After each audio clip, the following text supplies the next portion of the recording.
ने आपकी मर्जी की बात तो नहीं करनी। होम ऑफिस की तरफ से जब रिफ्यूज किया जाता है आपको, तो वो तो एक एक नुक्ता निकालते हैं जो कि आपके केस को नुकसान पहुंचाता है, जो आपके केस के खिलाफ चाहता है। सो अगर आपकी तरफ से वो सारी चीज़ें कंप्लीट नहीं होती हैं तो ऑब्वियसली वो आपकी केस की एक वीकनेस हो जाती है। मेरा मशवरा सिर्फ इसमें, या मेरी कहने का है, इसको आज बात करने का जो मकसद है वो सिर्फ ये है कि वो लोग जो अपील्स में जाना चाह रहे हैं या जिनको अपील के मौके मिल रहे हैं, उन अपील्स को बहुत अच्छी तरह से प्रेजेंट कीजिए। मैं जानता हूँ कई लोग कोशिश करते हैं कि जी वो सस्ते से सस्ता काम हो जाए। सस्ता काम हमेशा अच्छा नहीं होता, इसलिए ये याद रखिए कि प्रॉपर वकील जो आपके लिए काम करेगा वो ठीक है, पैसे तो अपने चार्ज करेगा, लेकिन अगर वो आपका काम सही तरह से करेगा तो आपकी ज़िंदगी आगे बन सकती है। इस चीज़ का बहुत ख्याल रखिएगा। मेरा ख्याल है आप अपनी फ़ोन कॉल्स की तरफ चलते हैं। पहली कॉल लेते हैं जी। हेलो। हेलो, अस्सलाम वालेकुम। वालेकुम। सर जी, फर्स्ट ऑफ ऑल तो आपका बहुत बहुत थैंक यू जो आप सबकी हेल्प कर रहे हैं इस तरह। Thank you very much and जी, यू मोस्ट वेलकम। मैं जो कर सकता हूँ मैं कोशिश करता हूँ कि करता रहूँ यहाँ से। जी बताइए आपका बहुत सवाल क्या बढ़िया है। आप हेल्प कर रहे हैं। एक क्विक क्वेश्चन है, लास्ट वीक मैंने आपसे क्वेश्चन पूछा था कि डिस्क्रिप्शन लीव की एक्सटेंशन है और वो केयर अलाउंस ले रहे हैं, तो आपने कहा था there is no problem with it, but other thing आपको मैं बताना भूल गई कि केयर अलाउंस के साथ वो एक बेनिफिट और भी ले रहे हैं, एम्प्लॉयमेंट एंड सपोर्ट अलाउंस। और ओके। जब उनकी लास्ट एक्सटेंशन हुई थी उस वक्त वो कोई भी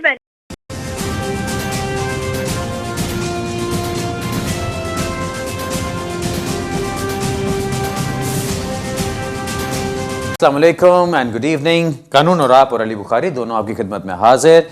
today on the 25th of January 2016 अपने प्रोग्राम का आगाज़ करते हैं हमेशा की तरह पहले अपने अपडेट के साथ। जो मैंने इस दफ़ा अपॉइंटमेंट्स करनी है इंशाल्लाह बर्मिंघम में इस जुमेरात को अपॉइंटमेंट्स होंगी। पिछले हफ्ते मैनचेस्टर में थे, बहुत बिजी दिन गुजरा।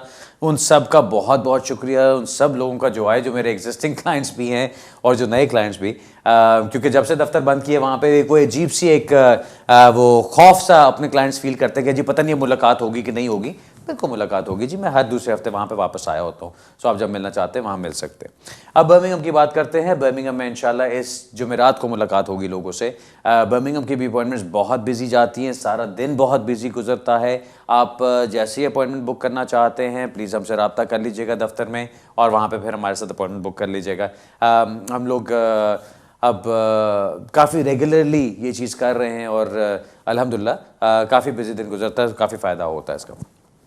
अच्छा, अब आज की बात करते हैं। जो प्रोग्राम में सोच के आया था कि मैं प्रोग्राम के शुरू में बात करूंगा कुछ जुडिशल रिव्यूज़ के बारे में, और उससे पहले कि मैं जुडिशल रिव्यू की बात करूं, एक छोटी सी खबर, जो नई खबर मैं देता चलूं, जो कि अच्छी खबर अनफॉर्चुनेटली फिर नहीं है।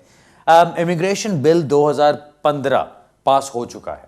इमिग्रेशन बिल के अंदर मेरा ख्याल है 322 वोट्स उनके हाँ के थे और 260-270 के करीब थे जो कि खिलाफ कहे थे उसके, लेकिन फिर भी इमिग्रेशन बिल पास हो गया है। और इस नए बिल का जो मुसव्वदा है वो भी अब अवेलेबल है कि उसके अंदर क्या क्या चीज़ें हैं। ऑब्वियसली बहुत अच्छी रीडिंग नहीं है उसकी, क्योंकि आप जब भी उसको पढ़ते हैं, जब देखते हैं उसके अंदर, तो उसके अंदर सारी आपको वही चीज़ें नज़र आती हैं कि जी वो आपके खिलाफ जा रही हैं, आपके खिलाफ जा रही हैं, आपके खिलाफ। अभी जो आखिरी इमिग्रेशन एक्ट आया था 2014 का, आपको याद होगा, उसके अंदर उन्होंने अपील के राइट्स बहुत महदूद कर दिए थे। और जो कॉन्सेप्ट था, जो इस गवर्नमेंट का कॉन्सेप्ट था, कंजर्वेटिव गवर्नमेंट का, जब इन्होंने अपना मंशूर पेश किया था इमिग्रेशन के लिहाज से और इमिग्रेशन के हवाले से इलेक्शन के वक्त, तो उसमें उन्होंने ये चीज़ कही थी कि जी डिपोर्ट फर्स्ट अपील लेटर।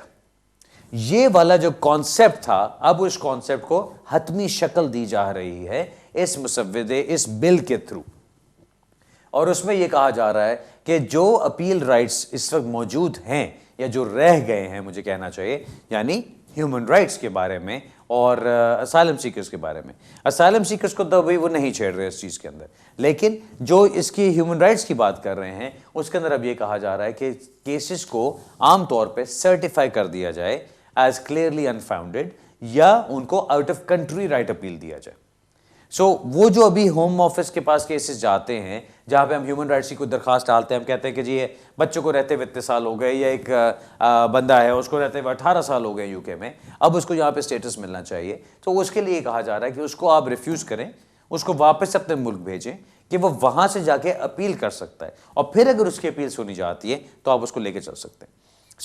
ये जो सारी एक आदत हमें पड़ चुकी हैं यूके में रहते हुए कि आपने जो भी करना है अपील यहीं से करनी है। किसी को कहोगे जी आप वापस अपनी कंट्री में अपील करें, उसको तो वो एक सेकंड के लिए दिमाग में भी नहीं लेकर आते। उसको सोचते ही ऐसे कि जी वापस किसने जाके देखा, वापस जाके कहाँ बात हुई।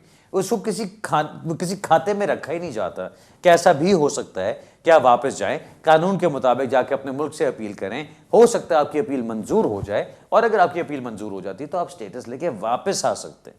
इसके ऊपर कोई सोचता नहीं है, लेकिन मैं यही कहूंगा कि इसके ऊपर अब सोचना शुरू कर देना शायद अच्छी बात हो, क्योंकि ये चीज आने वाली है। कब आती है मुझे नहीं पता।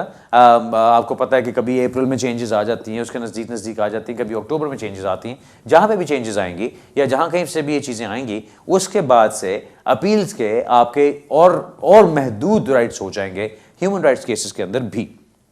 अभी भी जो लोग प्रैक्टिस करते हैं इमिग्रेशन लॉ, वो इसको जानते होंगे कि जब आप अपनी ह्यूमन राइट्स की एप्लीकेशन डालते हैं, अक्सर उनके ऊपर लिखा हुआ आता है NRA या NSA।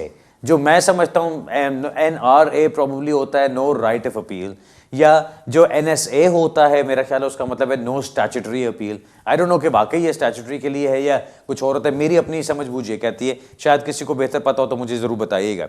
लेकिन आमतौर पर उनमें क्या किया जाता है कि जी आपने ह्यूमन राइट्स का क्लेम किया, लेकिन आपकी ह्यूमन राइट्स क्लेम को सर्टिफाई कर दिया गया, और उसको सर्टिफाई करने के बाद, यानी सर्टिफाइड एज क्लियरली अनफाउंडेड, उसको सर्टिफाई करने के बाद अब आपको यहां से अपील का राइट नहीं मिलेगा, आपको अपनी वापस अपनी कंट्री जाना पड़ेगा। आप वहां से जाके अपील करके और फिर आ सकते हैं। ये सब करने का मकसद, फिर वही बात आ जाती है, हम वकीलों ने क्या किया हुआ था, इतने सालों से क्या चलता आ रहा था कि आपको रिफ्यूज किया जाता था, आपको अपील का मौका मिलता था, हम कोर्ट में जाते थे और बहुत सारे केसेस जीत लेते थे, जहां पे जाके जज कहते थे European convention on human rights के ऊपर ये केस का फैसला सही नहीं किया गया। होम ऑफिस ने क्या किया आगे से, उन्होंने कहा कि बजाय इसके कि हम अपने डिसीजन मेकिंग ठीक करें, डिसीजन मेकिंग ठीक होती तो अपील्स जो सक्सेसफुल होती हैं उनकी परसेंटेज कम हो जाती। इतनी परसेंटेज हाई क्यों थी जीतने की केसेस की? क्योंकि होम ऑफिस की डिसीजन मेकिंग ठीक नहीं थी। अब इस चीज के बजाय कि वो उसको अपने डिसीजन मेकिंग को ठीक करते कि अपना फैसला सही किया करें, वो फैसला सही करने के बजाय उन्होंने पार्लियामेंट के रास्ते से जाके राइट ऑफ अपील ही खत्म करा दी। शदीद नाइंसाफी वाली बात है, मुझे इससे बहुत इख्तलाफ है, मैं बिल्कुल इस चीज के साथ अग्री नहीं करता कि ये बात सही है, लेकिन उन्होंने फिर भी ऐसा कर दिया कि होम सेक्रेटरी की तरफ से और गवर्नमेंट की तरफ से एक ऐसी वो चाल चली गई जिसके अंदर जाके उन्होंने जजेस को बीच में से निकाल के और उन्होंने पार्लियामेंट के थ्रू जाके इसको अप्रूवल दे दी। अब पार्लियामेंट का अप्रूवल क्या कहता है कि जजेस को भी वो चीज फॉलो करनी पड़ेगी, जो कि अब उनको करनी पड़ रही, बिकॉज जजेस ने तो कानून को फॉलो करना है, और अगर पार्लियामेंट ने कानून ही डिफरेंट बना दिया तो जजेस उसी कानून को अप्लाई कर सकते हैं। सो ये एक कुछ मैं कहता हूं यूके के लिए शर्म की बात है कि इन्होंने सारी दुनिया में सबसे लीडिंग ह्यूमन राइट्स रिकॉर्ड्स होने के बावजूद अब ये उस तरह के कंट्रीज की फहरिस्त में शामिल होने जा रहे हैं, जैसे हम इटली की बात करते होते हैं या फ्रांस की बात करते होते हैं कि वहाँ पे ह्यूमन राइट्स को बहुत बुरी तरह से ट्रीट किया जाता है। अब वही चीज़ यहाँ पे भी होना शुरू हो रही है।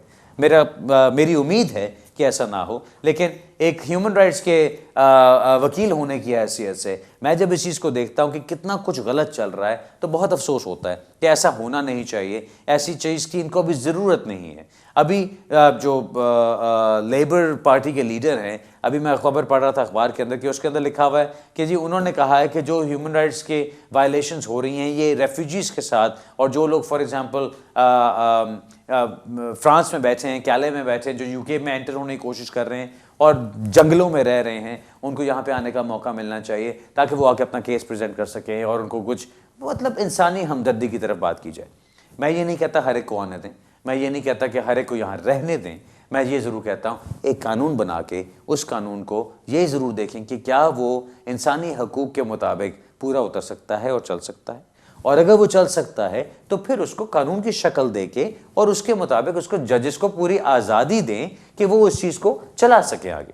अब अगर आप जजेस की आज़ादी छीन लेते हैं कि वो फैसला ही नहीं कर सकते अपने कॉन्शियंस के मुताबिक, अपने ज़मीर के मुताबिक, तो आपने जजेस की भी पावर कम कर दी, आपने कानून की हैसियत भी कम कर दी, आपने कानून की इफेक्टिवनेस भी कम कर दी, और इस चीज़ का अफसोस होता है। सो नाज़रीन, बताने का मकसद हमेशा की तरह अपडेट देना था। डराने का मकसद नहीं होता, लेकिन एट द सेम टाइम जो लोग मुझे जानते हैं उनको मालूम है, जो लोग मुझसे मिल चुके हैं उनको मालूम है कि मैं जो बात करता हूँ आपको वही करता हूँ कि जो आप सुनना, ज़रूरी नहीं कि जो आप सुनना चाहते हो, लेकिन वो जो सही हो। एक ब्रेक की तरफ चलते हैं, अपनी पहली ब्रेक से वापस आके थोड़ी देर में अपने सवाल जवाब का सिलसिला शुरू करते हैं।